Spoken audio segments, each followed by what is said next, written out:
భాగ్యనగరంలో బతుకమ్మ సంబరాలు ఘనంగా ప్రారంభమయ్యాయి. నేటి నుంచి తెలంగాణ వ్యాప్తంగా బతుకమ్మ సంబరాలు మొదలయ్యాయి. మహిళలు తీరొక్క పూలతో బతుకమ్మలను పేర్చి ఆడిపాడుతున్నారు. కూకట్పల్లిలో మహిళలు బతుకమ్మ పండుగను ఘనంగా జరుపుకున్నారు. దీనిపై మరింత సమాచారం మా ప్రతినిధి గౌతమి అందిస్తారు. తెలంగాణ రాష్ట్ర వ్యాప్తంగా ఎంతో అంగరంగ వైభవంగా జరుపుకునే బతుకమ్మ పండుగ ప్రారంభమైతే ఈ రోజు ఎంగిలిపూల బతుకమ్మ కారణంగానైతే చాలా మంది ఆడపడుచులు కూకట్పల్లి గ్రౌండ్ దగ్గరికి అయితే వచ్చి ఆడుకోవడం అయితే జరుగుతుంది. హైదరాబాద్ మొత్తంగా చూసినా కూడా కూకట్పల్లిలోనే చాలా మంది ఆడపడుచులు ఇక్కడ ఆడుతున్నట్లుగానైతే మనకు ప్రత్యక్షంగా కనిపిస్తుంది. ప్రస్తుతం మనం విజువల్స్లోనైతే చూడొచ్చు. మంచిగా బతుకమ్మలనైతే తీరొక పూలతో పేర్చి దేవతలుగా పూజించే ఈ బతుకమ్మనైతే జరుపుకుంటూ ఉన్నారు. మనం ప్రస్తుతం విజువల్స్లోనైతే చూడొచ్చు. ఎంతో చక్కగానైతే బతుకమ్మలనైతే అలంకరించడం అయితే జరిగింది. అయితే నేటి నుంచి తెలంగాణ వ్యాప్తంగా జరిగే ఈ సంబరాలు అయితే మొత్తంగా కూడా కూకట్పల్లిలోనే ఉన్నట్లుగానైతే మనకు కనిపిస్తుంది అని చెప్పుకోవచ్చు. శ్రీయుజ శుద్ధ అమావాస్య రోజున ఎంగిలిపూల బతుకమ్మతో మొదలై 9 రోజుల పాటుగా సంబరంగా వేడుకలు అయితే జరుగుతుంటాయి. అయితే ఆఖరిగా దుర్గాష్టమి రోజునైతే సద్దుల బతుకమ్మతోనే అయితే ముగుస్తూ ఉంటాయి.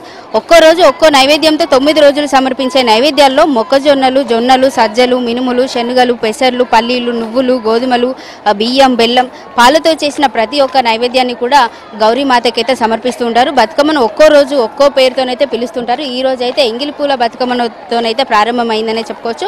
అయితే ఈ బతుకమ్మ జరుపుకోవడానికి ఇంకో చరిత్ర ఉందనే చాలా మంది పూర్వీకులు అయితే తెలియజేస్తున్నారు. అయితే అలా పూర్వీకులు చెప్పిన కథ ఏంటంటే దుర్గామాత భీకర పోరాటం చేసి మహిషాసురుని చంపిందని, ఆ తర్వాత ఆమె అశ్వయుజ పాడ్యమి రోజున అలసట కారణంగా గాఢ నిద్రలోకి జారుకుంది అని అయితే తెలియజేస్తుంటారు. అయితే భక్తులందరూ కూడా ఆమెను మేల్కొల్పాలని భక్తి అంకిత భావంతో ప్రార్థిస్తూ ఉంటారట. గౌరీదేవికి ఇష్టమైన పూలను ఒక్కచోట పేర్చి ఆమె అనుగ్రహం కోసం సంబరాలు మొదలు పెట్టారని, దశమి రోజున ఆమె నిద్రలేచిందని భక్తుల విశ్వాసంగానైతే ఈ బతుకమ్మ పండుగ అయితే జరుపుకుంటుంటారు. మనం ప్రస్తుతం ఊర్లలో చూసినా ఎక్కడ చూసినా కూడా ఈ రోజులలో బతుకమ్మ పండుగ అంటే ఎక్కువగా డీజేలు పెట్టి ఆడడానికైతే ఎక్కువగా ఆసక్తి చూపుతుంటారు. ప్రస్తుతం మనం కూకట్పల్లిలో చూస్తున్నట్లుగానైతే ఒక్క సౌండ్ బాక్స్ కానీ డీజే బాక్స్ కానీ పెట్టకుండా జానపద గేయాలు పాడుకుంటూనైతే ఈ బతుకమ్మ పండుగని జరుపుకుంటూ ఉన్నారు.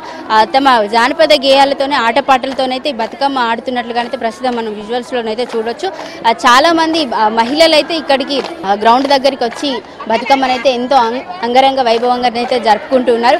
మొత్తం కూకట్పల్లి పరిధిలోని చాలా ప్రాంతాలు ఇక్కడ ప్రతి ఒక్క గల్లీ నుండి కూడా ఇక్కడికే వచ్చి ఆడుకుంటారని అయితే చుట్టూ నివాసులు అయితే తెలియజేస్తున్నారు. మనం చూడొచ్చు. కేవలం తమ జానపద గేయాలతోనైతే ఈ ఆటలు ఆడుకుంటూ ఉన్నారు. ఇక్కడ కొంతమంది మహిళలు అయితే ఉన్నారు. వాళ్ళు ఎక్కడి నుండి వచ్చారో తెలుసుకునే ప్రయత్నం చేద్దాం. ఎక్కడి నుండి వచ్చారు? కూకట్పల్లి.